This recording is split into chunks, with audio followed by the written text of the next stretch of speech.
បានបងប្អូននេះជាប្រភេទឈើខ្មៅតៃសាឈើខ្មៅតៃសានេះផងដែរបងប្អូនអ្នកខ្លះខ្ញុំឃើញគាត់យកមកថតដើម្បីបង្ហាញឲ្យបងប្អូនយើងស្គាល់ខ្ញុំមើលទៅដូចជាមិនមែនជាឈើខ្មៅដែលចំជាលក្ខណៈឈើខ្មៅបងប្អូនព្រោះថាឈើខ្មៅដូចដើមខ្លឹមច័ន្ទអញ្ចឹងឯងបើសិនជាដើមនឹងងាប់ឬក៏មានកន្លែងស្អុយកន្លែងប្រហោងអីបានចាប់ផ្ដើមមានក្លឹមហើយបើដើមមានថ្មងនៅរស់អត់មានក្លឹមទេបងប្អូនហើយបើដើមធំមុខ40មុខ50ឬក៏មុខ20មុខ30អីជួនកាលក្លឹមទូចប៉ុណ្ណឹងចកឹះអីទេបងប្អូនហើយជួនកាលមានតែបន្តិចអីទេមានប្រវែងត្រឹម1ម៉ែត្រ2ម៉ែត្រអីចឹងទៅព្រោះខ្ញុំធ្លាប់កាត់សាកល្បងកាត់មើលបងប្អូនដើមធំមុខប្រហែល30ខ្ញុំធ្លាប់កាត់មកលំមើលឃើញក្លឹមទូចប៉ុនកោដៃហើយមានប្រហែលជា4-5ទឹកបាត់អត់មានក្លឹមហ្មងហើយអានេះដើមហ្នឹងវាស្លាប់វាតៃសាបងប្អូនតៃសាឲ្យទៅវាខ្ញុំវាយអាសបកឲ្យមើលឃើញមានក្លឹមវែងមានក្លឹមប្រវែងប្រហែលជាចូលល្បាក់2ម៉ែត្រទេបងប្អូនហើយក្លឹមវាមិនមានទំហំធំទេមានត្រឹមប៉ុនកដៃហ្នឹងបងប្អូនប៉ុនកដៃហើយវែងអញ្ចឹងទៅហើយរឹងណាកាប់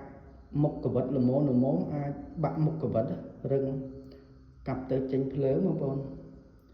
មើលលក្ខណៈអាហ្នឹងប្រភេទឈើខ្មៅមែនតើណាបងចំតួឈើខ្មៅហ្មងបាទចំតួជាសាច់ឈើខ្មៅគឺខ្មៅដូចធ្យូងតែម្ដង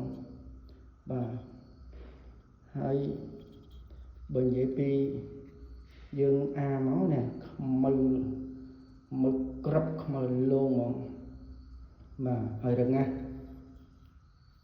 ចង់ដាច់ទេរឹងណាបងប្អូនអាហ្នឹងបានចំជាប្រភេទឈើខ្មៅ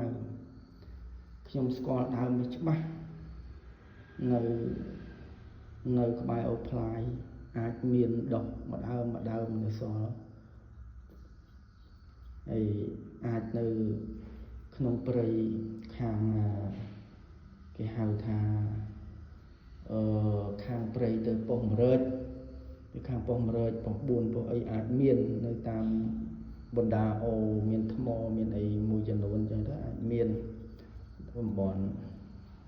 អូងេះមានបងប្អូនអានេះខ្ញុំបានមកពីខាងអូងេះគឺខ្ញុំអាសាដើរព្រៃអាសាជួបពេលណាខ្ញុំឃើញដើមណាងាប់ខ្ញុំទៅគោះមើលហើយខ្ញុំនៅសល់ប្រហែលជាមួយដុំ2ដុំដែរបងប្អូនឲ្យមិត្តភ័ក្តិអស់ហើយអាហ្នឹងបានចំជាឈើខ្មៅពិតមក 100% បងប្អូនអាខ្លះមានដើមឈើខ្លះមានក្លឹមពណ៌ខ្មៅដែរប៉ុន្តែមិនមែនជាឈើខ្មៅទេបងប្អូនសបល់ស្តៀងគ្នាសាច់រឹងដូចគ្នាមាន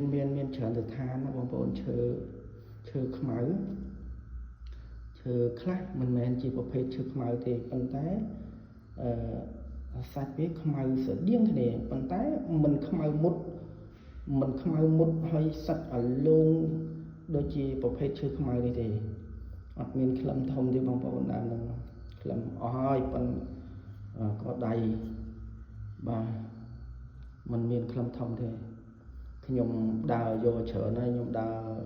មើលច្រើនអាហ្នឹងដើមធំដើមស្លាប់តៃសាទៀតអាហ្នឹងมันមានក្លឹមបាទអរគុណច្រើនបងប្អូនខ្ញុំ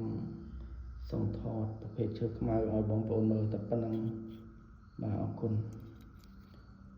ច្រើនបងប្អូនជម្រាបលាបងប្អូន